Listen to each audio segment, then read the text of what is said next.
that easy damage in. Exactly, you hit the nail right on the head there. Throwers are kind of like a bit more obsolete now, and ranged brawlers are definitely something to be seriously looking to consider here. And already you can see the difference there on that right-hand side lane. Matthias is able to just shoot through that without any problems whatsoever. And nice to see Nani making an appearance here as well. Sometimes Nani can get some really, really clutch plays, especially in gem grab by using gadget to teleport across the map. But already, great control from INTZ, actually tarnished by a great snipe from Tufa. Guido nearly losing his life to the train there. That 2,000 damage would have ended his life if he didn't get on the other side of it fast. Nani trying to force him away. 116 HP, trying to get the angle for that shot. Will connect it, but Marcel's there for the collection. Minecart will end up equalizing, so it is the best friend of INTZ right now.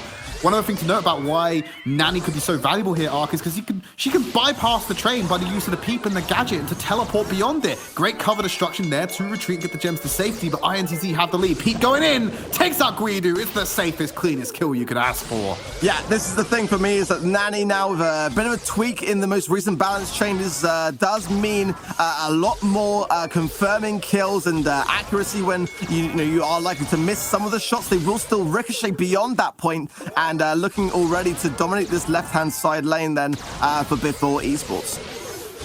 B2 taking a lot of fire from Marcel, who's keeping it at range on the Piper. That's probably the best option for your gem carrier right now, outside of having the Gene, just to make sure that you can stay safe. The super can be kept in the pocket for a disengage fast. If it gets too hot, they're sending the peep in after Marcel. The instant deletion from Adino! But the gems are thankfully in their back spawn. Nice and safe. They make the conscious decision to give them back to Marcel, who's under fire, immediately loses his life to Tufa. This is an opportunity. Bino wants to go in for it. They have to commit super to disengage this. And it's 10-6. The countdown begins. Yeah, I see there's not much time to waste. If they waste any more time and don't get on countdown, then more gems will spawn from the center. And a takedown as well means that Before Esports gonna have to try to get more gems here as Beta going in. No support there. Adino on his own. It is gonna be INTZ to take this first round. The pressure now on Before Esports is huge. The difficulty you had there. Of a win here, or they're gonna be really, really not in a great spot today. Still sticking with the Nani. Guido's gone onto the B this time around. Matthias is still on the Carl. They're gonna try and keep him at range. Marcel gets the early spawn RNG, gives himself a nice lead, dodging out those shots from Nani. He returns fire across the map, looking to get gem number 3 and get out as well. Carl's pickaxe is not enough, nearly caught off by the minecart, but retreats altogether.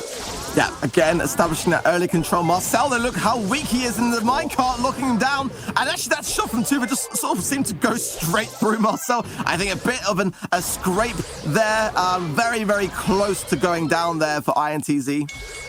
Beto doesn't want to be the person to collect this gem. He has to stop INTZ from grabbing it themselves and relieve some pressure. Allow either Adino to go in. Matthias on the back line. Very greedy from Beto in that instance, but it does relieve enough pressure for Marcel to pick up gem number 8. The peep's going in. Will he use the super this time around? He has to commit it. He wants to stay alive. Great presence of might to hold on to it, but it will still break into the back wall.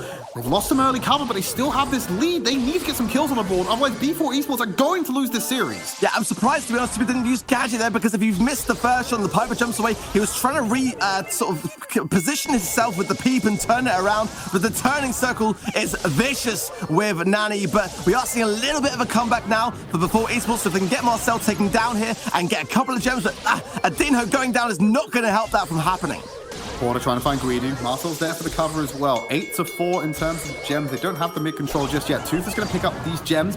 The longer this goes on, that lead that INTZ had is less impactful. Thankfully, Matthias goes in and captures that gem.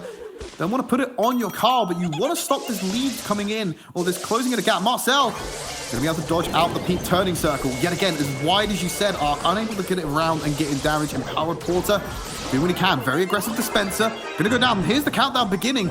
And maybe time here. They lose all the gems. Matthias is going to play cleanup with them. He's got 10. There may be time here because of that reset to get the 10 to equalize. It's going to be super close. I don't think there's enough time for 2 to spawn in 10 seconds. But if they can just get a reset here, it might happen. If they can stretch themselves out, maybe there's enough time. No, they can. The gems are going to come in. They've got enough time. As long as they grab it straight away. One more. The B closes it. The B shut it down.